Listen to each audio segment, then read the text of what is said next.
Bienvenue dans Petite Histoire de la Chine ancienne, le podcast qui explore la richesse de la culture chinoise à travers de courtes histoires.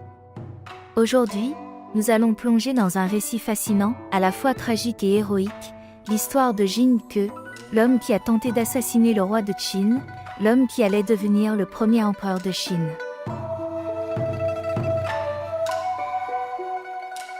Nous sommes à la fin de la période des royaumes combattants, au IIIe siècle avant notre ère. Le royaume de Qin, situé à l'ouest de la Chine, se montre de plus en plus puissant et menaçant.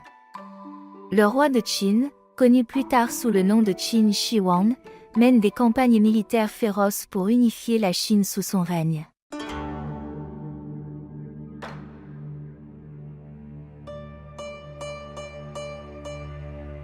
Le prince Dan, du royaume de Yan, inquiet de l'expansion rapide du Qin, et craignant que son royaume soit bientôt envahi, décide de tenter une mission désespérée, assassiner le roi de Qin pour stopper son ambition.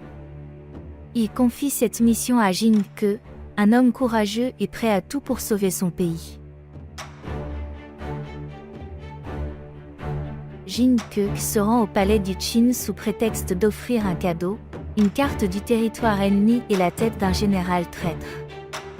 La carte était soigneusement roulée et dissimulait une dague. Devant le roi, Jin Ke déroule lentement la carte, et lorsque la carte est complètement ouverte, la dague apparaît soudainement.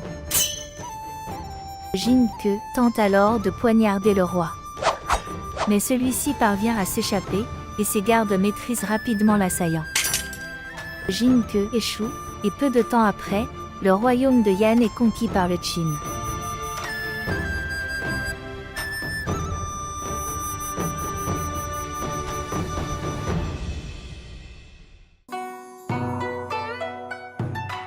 L'histoire de Jin Ke est devenue l'un des récits les plus célèbres de la Chine ancienne. Il incarne le courage, la loyauté et le sacrifice. De plus, c'est de cette histoire qu'est née une expression chinoise. Le poignard apparaît quand la carte est déroulée jusqu'au bout. Cette expression est encore largement utilisée aujourd'hui pour décrire une situation où les véritables intentions sont enfin dévoilées, souvent dans des contextes politiques ou stratégiques. Mais une question continue de hanter l'imaginaire collectif: si Jin Ke avait réussi? Si le roi de Qin avait été assassiné ce jour-là, la Chine aurait-elle connu l'unification? Aurait-elle connu le règne centralisé et autoritaire de Qin Shi Huang, la construction de la Grande Muraille, et la naissance d'une Chine impériale?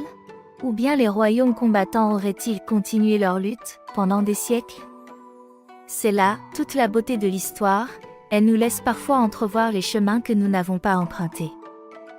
Merci de nous avoir écoutés. J'espère que cette histoire vous a passionné autant qu'elle continue de captiver les esprits en Chine aujourd'hui.